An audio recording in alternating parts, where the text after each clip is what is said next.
একই হলো অভিষেক পত্নী রুচিরার মামলায় কড়া নির্দেশ দিল কলকাতা হাইকোর্ট।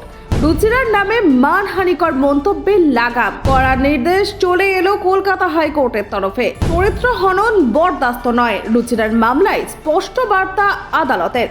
সংবাদ মাধ্যমের নাম টানায় নিষেধাজ্ঞা, আপাতত স্বস্তিতে অভিষেক পত্নী। 24 এপ্রিল পর্যন্ত সুরক্ষা বলয়, অন্তর্বর্তী স্থগিতাদেশ হাইকোর্টের। রাজনৈতিক তরজার মধ্যে গোপনীয়তার প্রশ্ন, আদালতে কঠোর অবস্থান। মানহানির অভিযোগে হাইকোর্টের দ্বারস্থ রুচিরায় মিলল আইনি ঢাল।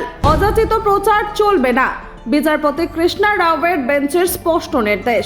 দেখুন ঠিক কি ঘটল। তৃণমূল কংগ্রেসের সর্বভারতীয় সাধারণ সম্পাদক অভিষেক বন্দ্যোপাধ্যায়ের স্ত্রী রুচিরা বন্দ্যোপাধ্যায়ের মামলায় গুরুত্বপূর্ণ নির্দেশ দিল কলকাতা হাইকোর্ট। ব্যক্তিগত গোপনীয়তা ও সামাজিক সম্মান রক্ষার প্রশ্নে আদালত কড়া অবস্থান নিয়েছে।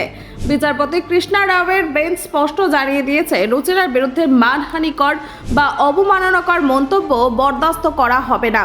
মামলার প্রেক্ষাপট হিসাবে উঠে এসেছে অযাচিত প্রচারের অভিযোগ। রুচিরার দাবি, তার নাম রাজনৈতিক উদ্দেশ্যে বারবার সংবাদ মাধ্যমে টেনে আনা হচ্ছে। এর ফলে তার পরিবারের মৌলিক অধিকার খর্ব হচ্ছে, ব্যক্তিগত গোপনীয়তার অধিকার লঙ্ঘিত হচ্ছে বলেও তিনি আদালতে উল্লেখ করেন।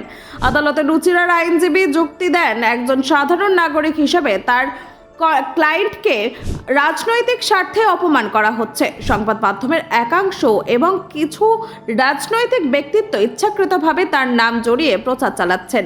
এই পরিস্থিতি আইনি সুরক্ষা প্রয়োজন বলে হাইকোর্টের দ্বারস্থ হন তিনি। সব পক্ষের বক্তব্য শোনার পর আদালত অন্তর্বর্তীকালীন স্থগিতাদেশ জারি করেছে। আগামী 24 এপ্রিল পর্যন্ত এই নির্দেশ বহাল থাকবে। এই সময়ের মধ্যে রুচিরার বিরুদ্ধে ভিত্তিহীন বা মানহানিকর মন্তব্য করা যাবে না বলে স্পষ্ট নির্দেশ দিয়েছে আদালত।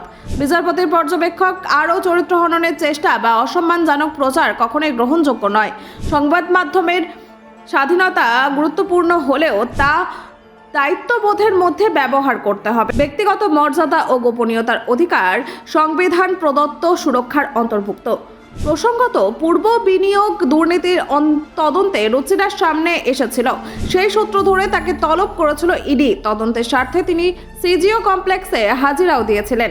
তদন্ত চলাকালীন এই ঘটনাকে কেন্দ্র করে বিরোধী রাজনৈতিক শিবির থেকে একাধিক মন্তব্য করা শুরু হয়। অভিযোগ ওঠে, সেই সব মন্তব্যের অনেকটাই ছিল ভিত্তিহীন এবং উদ্দেশ্য প্রণোদিত।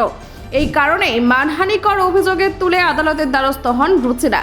আদালতের এই নির্দেশে আপাতত স্বস্তিতে রয়েছেন তিনি এবং তার পরিবার। অন্তর্বর্তীকালীন সুরক্ষা পাওয়ায় অযাচিত প্রচারের বিরুদ্ধে একটি আইনি ঢাল শুরু হয়েছে। তবে হামলার চূড়ান্ত নিষ্পত্তি এখনো বাকি। রাজনৈতিক মহলেও এই রায় নিয়ে আলোচনা শুরু হয়েছে। Bureau report, Bangla digital TV.